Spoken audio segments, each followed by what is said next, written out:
Driving test പരിശീലനത്തിലെ പരിഷ്കരണത്തിനെതിരെ പ്രതിഷേധവുമായി driving school ഉടമകൾ.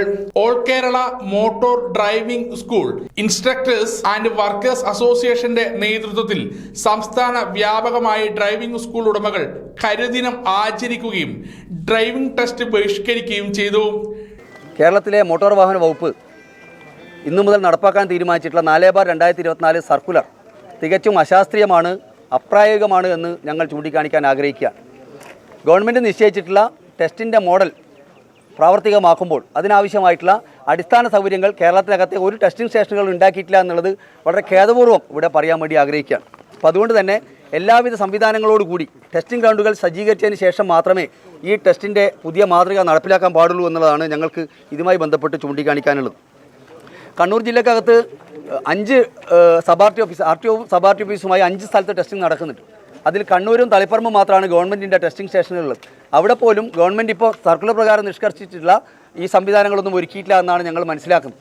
അതുകൊണ്ട് ഗവൺമെൻറ്റിൻ്റെ ടെസ്റ്റിംഗ് സ്റ്റേഷനുകളിൽ പോലും ഈ സംവിധാനങ്ങളൊന്നും ആക്കാതെ ഇവിടെ ഇത് അടിയന്തരമായി നടപ്പിലാക്കണമെന്ന് പറഞ്ഞ് സർക്കുലർ പ്രകാരം മുന്നോട്ട് പോകുന്നത് ഒരു തരത്തിലും അംഗീകരിക്കാൻ കഴിയില്ല എന്ന് ഞങ്ങൾ വീണ്ടും പറയുകയാണ്.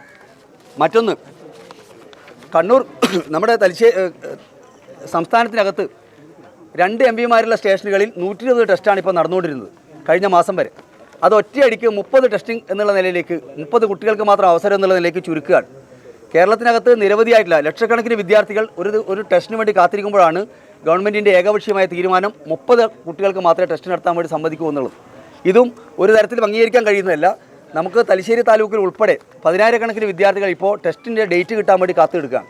അപ്പോൾ അത്തരം ആളുകളോട് നമ്മുടെ ഡ്രൈവിംഗ് സ്കൂൾ ഉടമകൾക്ക് ഒന്നും പറയാൻ വേണ്ടി കഴിയുന്നില്ല. അവർക്ക് ടെസ്റ്റ് ഡേറ്റ് കിട്ടാത്ത ഒരു നില കൂടിയുണ്ട്. അത് പരിഹരിക്കപ്പെടണം എന്നുള്ളതാണ്. കുട്ടികൾക്ക് ആവശ്യമായ എണ്ണം ടെസ്റ്റിൻ്റെ സ്ലോട്ട് അനുവദിക്കണം എന്നുള്ളത് കൂടി ഇതുമായി ബന്ധപ്പെട്ട് ആവശ്യപ്പെടുകയാണ്. മറ്റൊന്ന്, 15 വർഷം കഴിഞ്ഞിട്ടുള്ള വാഹനങ്ങൾ പഠനത്തിന് വേണ്ടി ഉപയോഗിക്കാൻ വേണ്ടി പാടില്ല എന്നുള്ള തീരുമാനം മോട്ടോർ വാഹന വകുപ്പിൻ്റെ അസിസ്റ്റന്റ് മോട്ടോർ വെഹിക്കിൾ ഇൻസ്പെക്ടർമാർ പരിശോധിച്ച് ഈ വാഹനം റോഡിൽ ഇറങ്ങാൻ ഫിറ്റാണ് എന്ന് പറഞ്ഞിട്ടാണ് ഈ വണ്ടിക്ക് റിന്യൂവൽ സർട്ടിഫിക്കറ്റ് കൊടുക്കുന്നത്. അങ്ങനെ റിന്യൂവൽ സർട്ടിഫിക്കറ്റ് നേടിയിട്ടുള്ള വാഹനങ്ങൾ പഠിക്കാൻ വേണ്ടി ഉപയോഗിക്കാൻ പാടില്ല എന്ന് പറയുന്നിടത്തുള്ള അശാസ്ത്രീയത.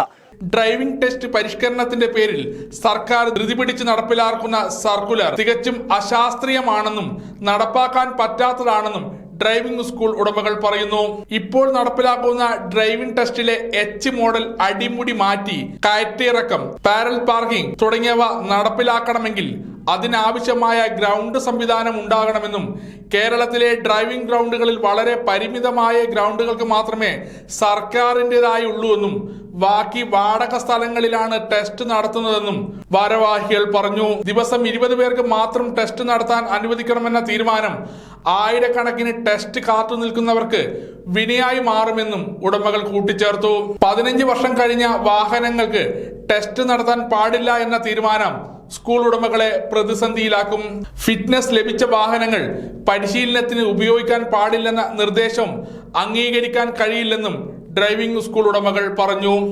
ഡ്രൈവിംഗ് സ്കൂൾ ഉടമകളെ ജീവിക്കാനായി പൊരുതുമ്പോൾ അനുമതി നൽകും കരിനിയമങ്ങൾ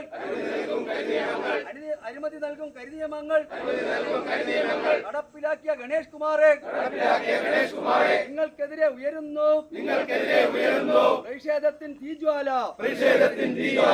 ആരോടും വക പോക്കാനല്ല, അധികാരത്തിൽ കയറാനല്ല, ഭരണം മട്ടിമറിക്കാനല്ല, ജീവിക്കാനാണ് ഈ സമരം. ഈ സമരം ജീവിത സമരം. കണ്ടില്ലെന്ന് നടിച്ചെന്നാൽ സമരത്തിന്റെ രൂപം മാറും.